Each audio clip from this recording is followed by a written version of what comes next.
Vous avez 1000 idées à la minute et envie de tout lancer en même temps. Vous n'êtes pas seul, j'étais comme vous avant. J'ai un petit peu appris à mes dépens et Sophia, la jeune entrepreneure strasbourgeoise que j'ai eue avec moi en leçon aujourd'hui, est exactement comme vous et moi. Elle a ouvert son espace de bien-être il y a seulement 4 mois, mais elle se sent déjà complètement submergée par tellement d'idées différentes. Elle a déjà plusieurs activités, je crois 4 activités en même temps. Et du coup se pose la question légitime de savoir quelle idée prioriser sans tout abandonner, sans se disperser dans tous les sens. C'est un sujet qui parle à tellement d'entrepreneurs. Comment réussir à mieux prioriser quand on est créatif? Comment réussir à faire en sorte de choisir la bonne idée sans se sentir frustré de laisser littéralement comme de l'argent en réalité sur le bas-côté parce que on a plein d'autres idées de développement pour son entreprise. Je vous partage la stratégie concrète que j'aurais choisi pour moi-même pour réussir à se concentrer, réussir vraiment et éviter l'épuisement. Fini la dispersion, j'ai envie de vous dire, place à la maîtrise, faire peu mais bien, c'est exactement ce que je recommande à Sophia dans cet épisode et je vous explique point par point comment. J'espère de tout cœur que cet épisode vous plaira, vous savez ce qu'il vous reste à faire si c'est le cas, c'est vraiment la meilleure manière de m'aider, de donner de la visibilité au podcast et à cette chaîne YouTube, tout simplement en diffusant l'épisode autour de vous, en le partageant sur Instagram, sur LinkedIn, et puis aussi en vous abonnant bien sûr à ma chaîne, et puis à mon podcast sur la plateforme de votre choix. Mais je ne vous en dis pas plus et laisse place à cette nouvelle leçon.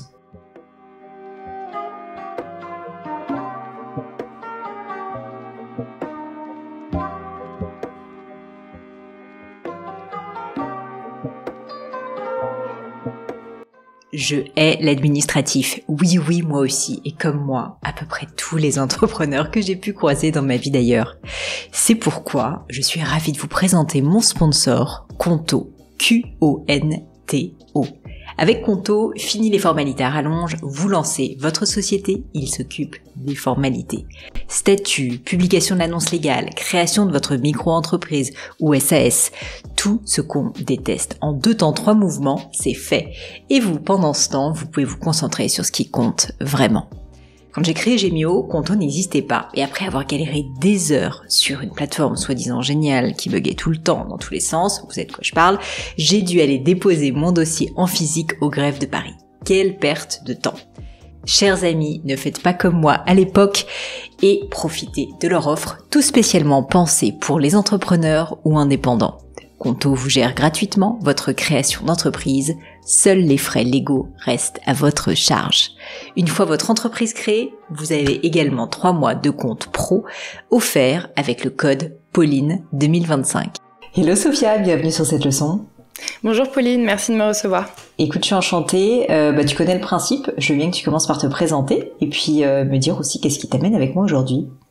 Yes, donc je m'appelle Sophia, je viens de Strasbourg et j'ai ouvert récemment un espace de bien-être holistique, donc récemment, c'est-à-dire début janvier, donc à Strasbourg, qui est un espace pluridisciplinaire dans lequel je propose de découvrir différentes façons de prendre soin de soi, donc sur tous les plans, physique, mental, émotionnel, à Strasbourg et qui est composé de différents espaces. Et en fait, c'est en lien avec ma question, c'est qu'il y a tellement de sujets dans ce projet et tellement de sujets surtout qui me passionnent et que j'adore que à ce stade, au bout de 3 mois, j'ai un peu du mal à prioriser. À pas t'éparpiller dans tous les sens. Ça tombe bien, c'est ma spécialité, la priorisation. Bah génial, trop hâte d'écouter tes conseils. Du coup, pour te parler un peu plus en détail du projet, en fait, on a un studio dans lequel on va proposer des activités physiques, pilates, yoga, méditation guidée également. On a un espace que j'appelle le patio, on va faire des ateliers plus créatifs et autour de la nutrition jusqu'à ce jour. Et on a également une pièce de consultation qu'on sous-loue pour des thérapeutes et des praticiens bien-être. Et le dernier espace, c'est la kitchen, donc c'est sa vocation à être un bar à jus, smoothie, etc. Donc toujours autour de principes nutritifs. Et l'idée, en fait, c'est que le lieu vive sur ces 4 espaces-là. Et bien sûr, je me suis rendu compte au bout de 3 mois que j'ai pas encore pu ouvrir la kitchen au public, vu que je suis également seule dans l'opérationnel sur tout ça. Donc je commence à reconnaître mes limites. Et il y a aussi une question de trésorerie également. On a lancé le projet avec peu de trésorerie de côté, donc je ne peux pas embaucher tout de suite pour être accompagnée. Et ce qui fait qu'en fait, il y a tous ces espaces, toutes ces idées, tous ces projets. J'ai également d'autres projets en tête de développement. Et je sais pas. Tu n'arrives pas à tous les exploiter en même temps, concrètement. Actuellement, à cause de cette question de staff. Exactement. Et donc, du coup, à ce jour, on va dire que le studio est plutôt bien lancé. J'ai une programmation qui fonctionne. J'ai des clientes fidèles déjà. Au bout de 3 mois, il y a déjà des belles personnes qui reviennent.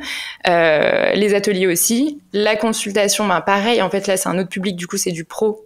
J'ai pas encore pris assez le temps d'aller communiquer auprès de ces pros-là pour bien remplir ma pièce de consultation. Et du coup, la kitchen, elle est censée ouvrir d'ici quelques semaines. Mais ouais, je sais pas par où commencer. Aurais-tu eu les yeux un peu plus gros que le ventre, Sophia, dans cette histoire?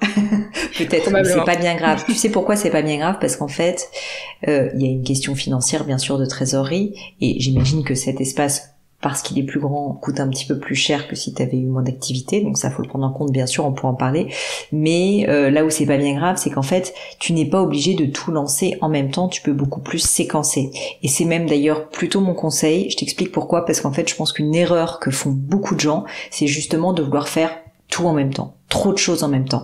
Et c'est le cas à la fois quand on vend des services comme toi avec différentes verticales, mais aussi sincèrement sur des produits. Moi, c'est une erreur que j'ai beaucoup commise au début de Gemio, de vouloir avoir trop de produits dans notre catalogue, parce qu'en fait, un client me demandait tel produit, un client me demandait, et donc à chaque fois on rajoutait, et j'ai mis pas mal de temps à comprendre que du coup j'étais dispersée, à la fois moi au niveau, tu vois, physiquement de tout ce que je faisais, donc c'est un peu ce que tu me décris, mais en fait du coup mon offre n'était pas lisible pour les clients.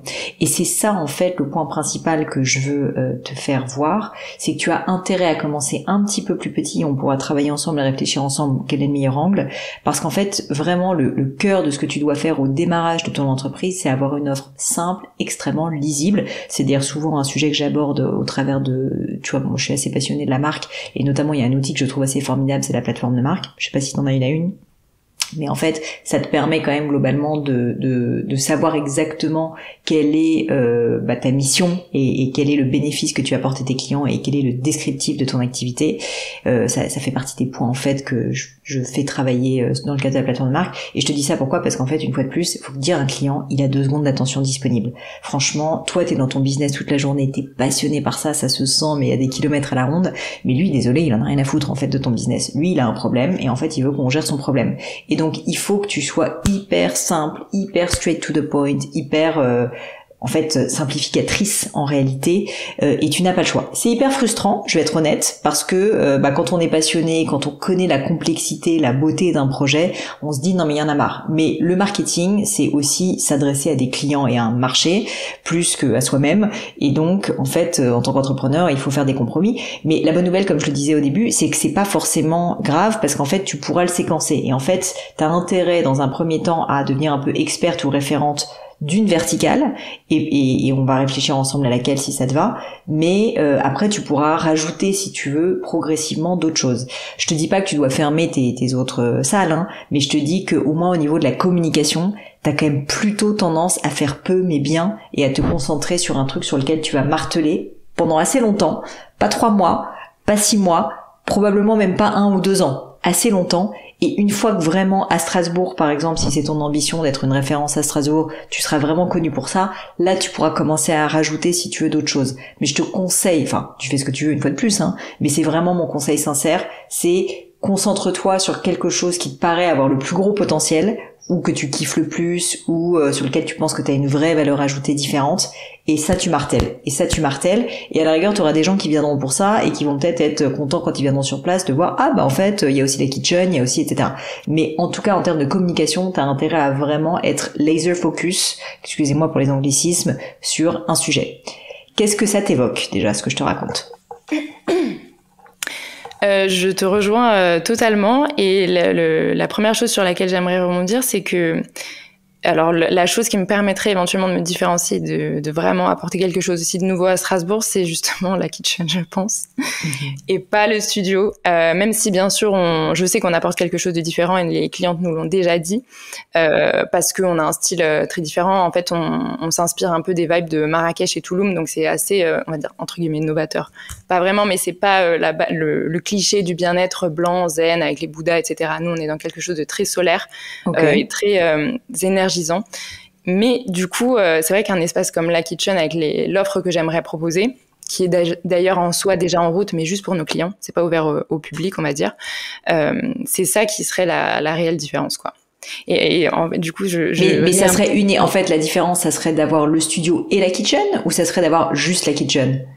Alors, l'ensemble, clairement, ça n'existe pas, mais rien que l'offre de ce que je souhaite proposer en termes de produits, et que je propose déjà, mais du coup juste à mes clientes, on ne retrouve pas à Strasbourg. Donc, c'est des lattés, par exemple, à base de plantes adaptogènes, des jus frais. Et tu penses que ça te permettrait d'avoir suffisamment de business, de réussir, je te pose des questions un peu directes, hein, mais est-ce que tu penses que le chiffre d'affaires généré, même si c'est différencié, parce qu'il y a la question de la différenciation, et je te le disais, là où il y a la meilleure opportunité, est-ce que tu penses que vendre des lattés te permettra de vivre ou pas, avec le loyer que tu as à payer? Alors, pas uniquement sans le studio, mais je vois que là, juste avec mes clientes, si les clientes prennent des lattés après leur cours, bah ça me permet déjà de augmenter entre guillemets le panier moyen. Enfin, il y a une offre supplémentaire et différenciante, quoi. Le problème de ce que je comprends, c'est que je pense que tu vas être obligé de faire des choix, puisque pour l'instant tu n'as pas une deuxième personne. Donc soit tu trouves une solution et tu te dis à court terme je vais à fond sur le studio et je mise sur le studio parce qu'en fait j'ai pas le choix et que en fait il faut bien que je sois au studio, c'est ça pour l'instant qui me génère mon chiffre d'affaires, et tu te dis que tu essayes de générer suffisamment de revenus ça peut être un plan, tu vois, de transition, hein, c'est tout à fait possible aussi, et de te dire je fais ça pendant 3-4 mois, 6 mois peut-être, le temps de monter suffisamment le chiffre d'affaires pour ensuite être capable de recruter quelqu'un, et là ça devient vraiment fort parce que j'ouvre la kitchen et ça devient mon offre en fait, kitchen plus studio, et je raconte une histoire autour de ça. Et donc ça peut être, c'est pour ça que je te disais, tu peux séquencer. Soit si t'as pas la patience de faire ça ou que t'as vraiment pas envie, peut-être que une autre option, tu vois, je brainstorm avec toi, hein, ça serait de faire moins de studio, de fermer à temps partiel le studio pour être à la kitchen. Mais comme tu le disais précédemment, est-ce que en fait c'est les deux complémentaires, en fait j'ai l'impression qu'ils fonctionnent quand même, et que la kitchen seule sera peut-être pas suffisante, je ne sais pas. Donc je pense qu'il faut réfléchir dans ce cas stratégiquement, tu vois, au séquençage. Alors en soi, moi, je n'enseigne pas dans le studio. Donc moi, mon rôle, il est vraiment sur la gestion de projet, justement, la communication, etc. Donc j'ai pas de présence sur les horaires de cours. Par contre, je suis sur place, bien sûr, pour faire l'accueil. Et après, j'ai mon bureau sur place aussi. Du coup, je bosse beaucoup en stratégie, en communication. Et j'ai aussi une piste pour avoir quelqu'un sur un petit renfort là pour la kitchen.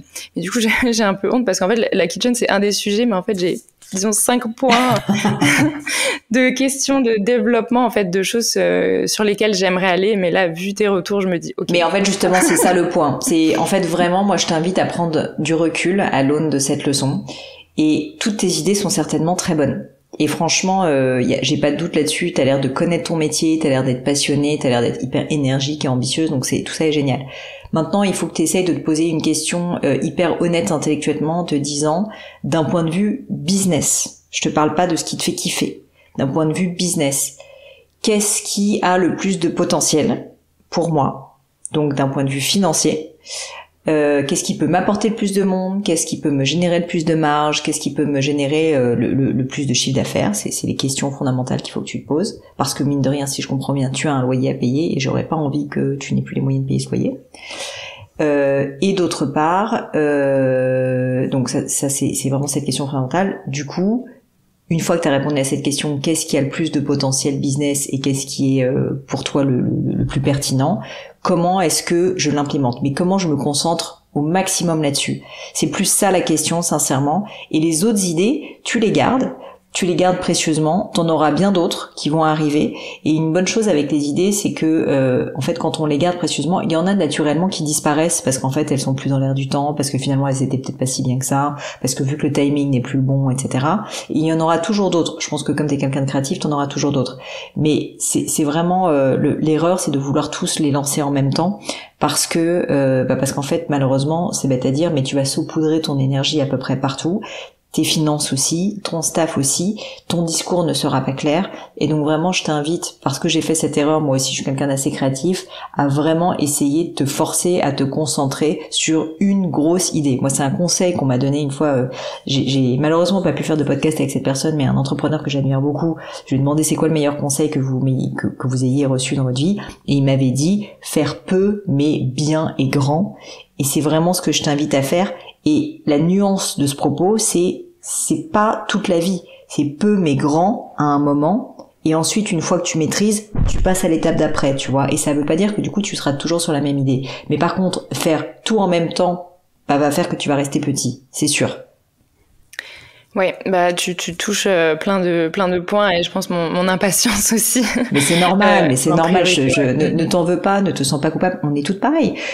Tu as un profil clairement créatif. Je suis comme toi et moi aussi, c'est mon problème. Alors moi j'ai une chance, c'est que je suis associée avec mon mari qui est l'inverse de moi et donc qui me freine dans mes ardeurs et heureusement qu'il est là parce que sinon, mais moi j'aurais lancé 400 business en même temps. J'en ai déjà 3 si tu veux. Et tu vois, donc je ne prêche même pas vraiment très bien pour ce que je raconte. Mais ce que je veux dire, c'est que je pense que t'as intérêt. Enfin, en tout cas, pour être simple, soit tu fais un business parce que t'as envie de t'amuser et que c'est un lifestyle business et que c'est pas très grave si ça grossit pas trop et t'arriveras à vivre avec, mais tu seras un peu épuisé si je suis honnête avec toi et donc tu lances plein de trucs en même temps. C'est possible, tu peux vivre comme ça.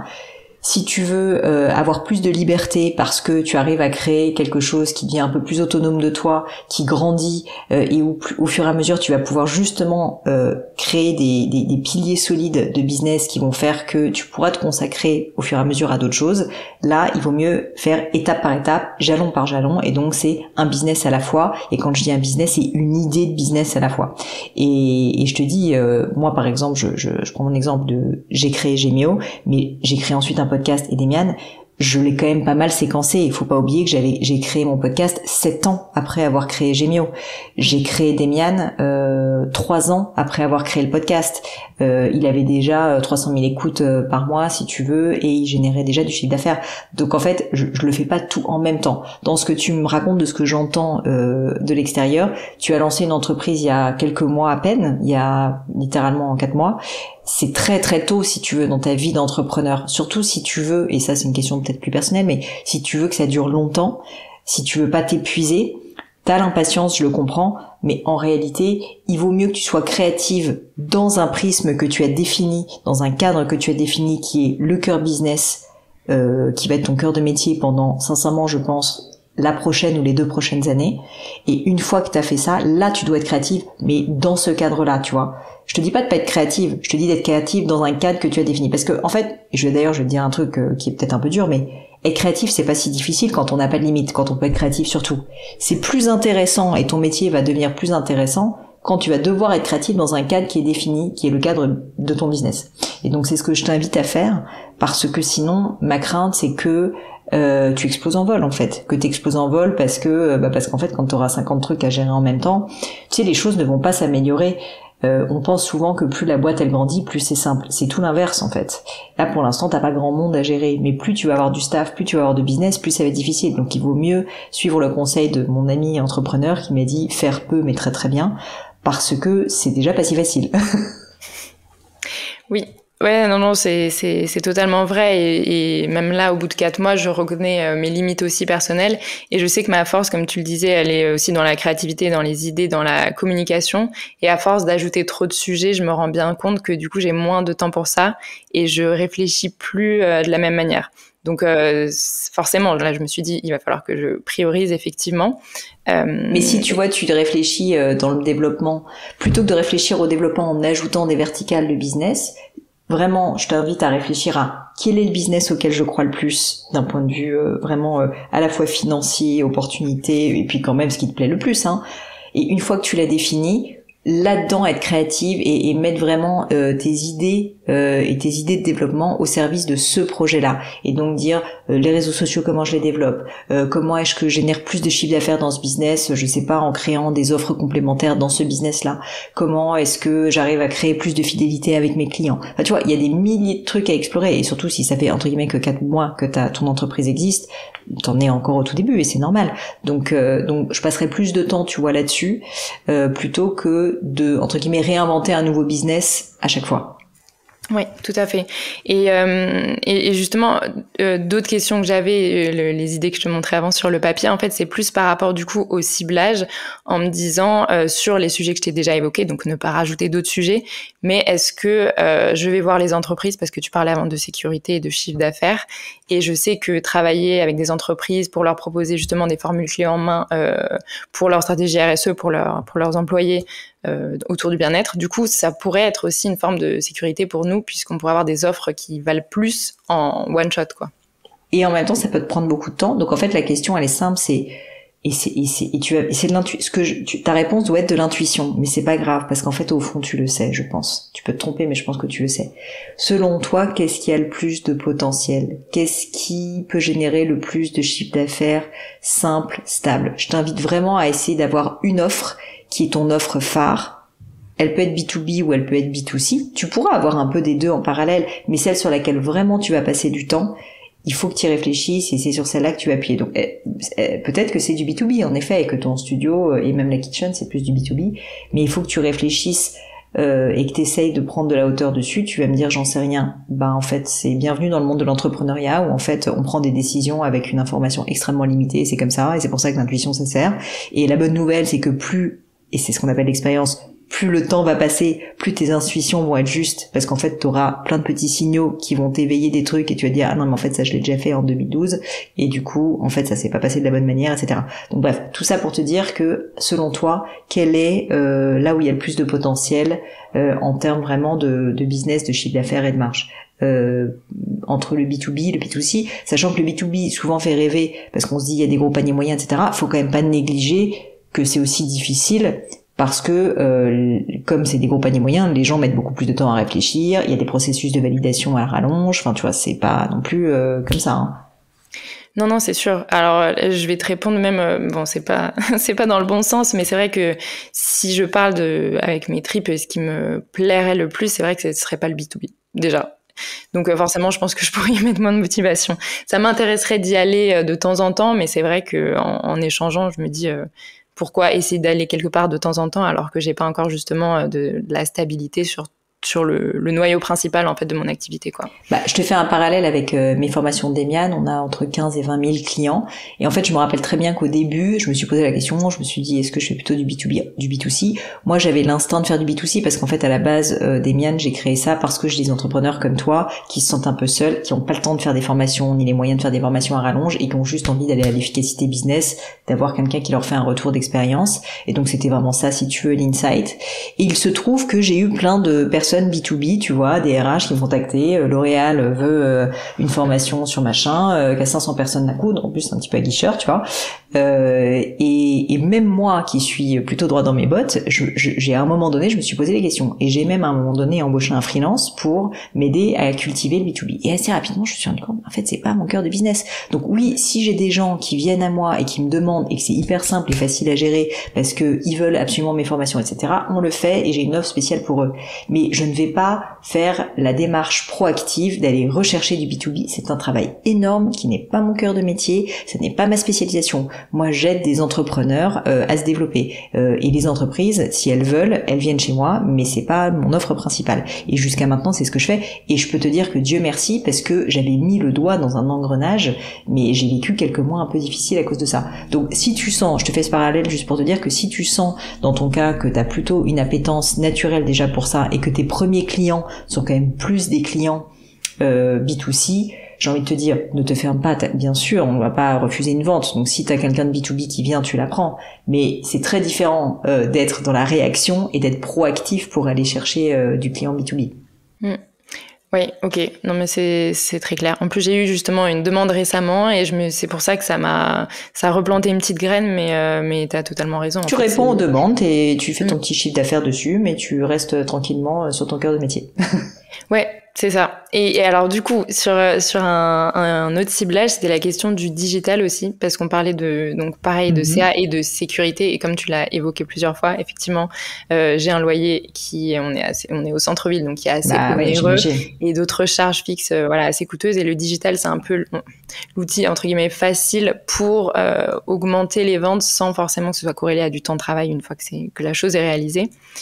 Mais ça prend du temps en préparation. Si par exemple, tu veux dire faire des formations. Exactement. Pas forcément des formations complètes, mais proposer des contenus à picorer, des méditations guidées, des cours en ligne, des choses comme ça, des produits numériques, voilà. Bah, qu'est-ce que tu penses que je vais te répondre ? De me concentrer sur le sujet principal dans un premier temps. Surtout au bout de 4 mois, tu vois. Surtout au bout de 4 mois. Si dans 9 mois, tu vois encore, ça fera 1 an et demi, tu sens que vraiment t'arrives pas à faire décoller, etc. Alors que t'as été complètement concentré. Parce qu'en fait, ça aussi c'est une erreur, tu sais, les gens me disent, oui, en fait, ça ne marche pas mon business. Mais en fait, ils sont concentrés pas sur un business, ils sont sur 8 business en même temps. Donc bien sûr que ça marche pas. À un moment donné, si tu veux, plus tu concentres tes efforts, plus tu vas vite et plus tu vas loin. Et donc faut pas s'étonner. Mais si t'es très concentré sur ton business principal pendant 1 an et que vraiment tu sens que tu n'arrives pas à joindre les deux bouts, là oui, tu peux faire un pas de côté pour essayer de générer des sources de revenus en plus. Mais pour l'instant, je pense sincèrement que c'est bien trop tôt pour que tu te poses ces questions. Ça fait complètement sens. Mais écoute, je suis là pour ça, j'ai envie de te dire. Oui. Tu sais, en réalité, ces leçons, c'est des choses que vous savez à chaque fois, au fond de vous. Mais parfois c'est dur, ça fait chier, et je le dis, c'est pas très politiquement correct parce qu'en fait t'es excité, t'es impatiente, t'as envie de faire ton business, donc ne t'en veux pas, c'est tout à fait normal. La seule raison pour laquelle j'arrive à te dire ça, c'est parce que je l'ai déjà vécu et que j'ai déjà fait les erreurs que tu allais commettre. Et deuxièmement, parce que je suis de l'autre côté de mon écran et que c'est quand même beaucoup plus facile avec un petit peu de recul si tu veux de se mettre à donner des conseils. Donc pour moi c'est un peu évident parce que j'ai du recul. Toi t'es dedans, t'as tes trucs, oui t'as le mec du B2B qui t'a parlé, donc forcément ça te perturbe, etc. Et ça fait d'ailleurs partie des petits derniers conseils que je peux te donner avant de te quitter. C'est jamais facile, mais ce recul que là j'ai parce que je suis extérieure à toi, si tu arrives à avoir soit quelqu'un qui t'aide à l'avoir, soit que toi-même t'arrives à t'imposer une discipline pour essayer de prendre ce recul, c'est hyper précieux parce qu'en fait ça va te faire gagner beaucoup de temps. Souvent quand on est entrepreneur, on néglige ce temps qui est pas du temps consacré vraiment à de l'opérationnel, et en réalité c'est vraiment reculer pour mieux sauter, ou en tout cas faire une pause pour mieux sauter, et qui va te donner un nouvel élan. Parce que imagine le temps que tu peux gagner si jamais tu te rends compte que t'as pas 4 business à gérer en même temps mais que tu dois te concentrer sur un. Je t'assure, en fait c'est rien, c'est juste une décision, donc c'est pas de temps en fait. Et cette décision, elle peut littéralement changer ton business et sa rapidité en fait de croissance. Et donc ne néglige pas le temps, c'est le dernier petit conseil que je peux te donner et que je donne d'ailleurs à toutes les personnes qui nous écoutent, ne négligez pas le temps consacré à ces prises de recul. Envoyez-moi des messages pour passer sur les leçons, mais au-delà de ça, même vous-même, essayez de réfléchir comment je peux prendre de la hauteur vis-à-vis de mes priorités de business. Comment est-ce que je peux faire en sorte justement de me concentrer sur ce qui a le plus de valeur ajoutée. C'est vraiment l'un des risques qu'on a quand on entreprend, et je pense que on est trop nombreux, et je te dis, je l'ai fait cette erreur aussi, à marcher juste un pas après l'autre, tu vois, et pas à un moment donné, on lève la tête 2 secondes du guidon et on regarde un peu la route devant nous et on se dit attends, je regarde sur une carte où je suis, est-ce que je vais dans la bonne direction.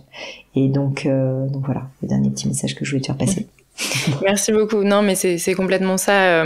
Et j'ai pour objectif, dès que notre CA nous le permettra, c'est de prendre un coach. J'aimerais beaucoup me faire accompagner sur ça. Et je me rends compte aussi que dans mon quotidien, actuellement, je n'ai pas ce temps justement de pause stratégique. Et j'adore ça. Hein. Je faisais de la communication avant, et donc j'adore prendre le temps. Et en plus, c'est passionnant en plus. C'est passionnant. Mais tu sais, le temps, alors c'est un autre sujet qui me passionne, mais le temps, c'est quand même quelque chose que tu dois essayer de contrôler. Enfin, on peut pas contrôler le temps, mais comme c'est ta ressource la plus précieuse, vraiment, ces plages de temps, si tu te rends compte qu'elles sont importantes, il faut les imposer.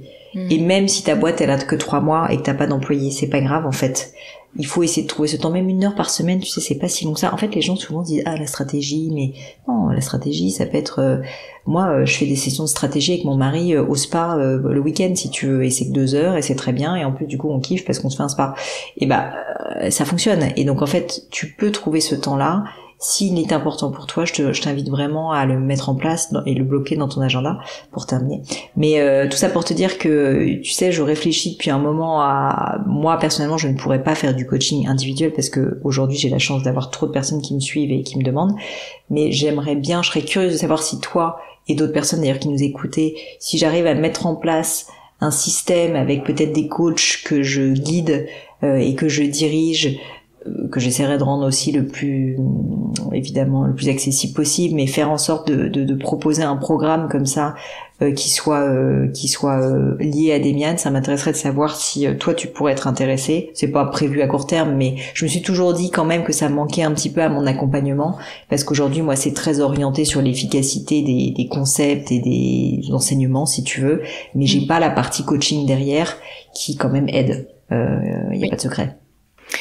Complètement, je pense que c'est ultra intéressant pour nous d'avoir toujours des feedbacks et comme tu disais de personnes qui ont ce regard extérieur et cette distance, ce qu'on va peut-être pas retrouver dans des formations où justement on va apprendre des choses plus théoriques à mettre en place seul, mais quand t'as un coach, c'est... Voilà, mes formations sont pas théoriques, hein, je te le dis tout de suite. Pardon, oui, tu ne les connais pas encore, elles sont justement pas théoriques, mais c'est pas ça, il y a le fait de pouvoir mettre en place des actions opérationnelles, et j'ai des formations aussi sur la strat, mais quand même le fait d'avoir quelqu'un qui t'aide à prendre de la hauteur, je trouve que c'est plus facile avec de l'humain que via une formation, quoi. C'est ça. Ok, écoute, je vais réfléchir, on va voir, mais tu vois, comme ça serait un business encore un peu séparé, je vais y réfléchir. C'est ça, toujours plus de choses. Exactement, c'est pas les idées contrairement à ce que j'en pense, c'est pas très difficile d'avoir des idées.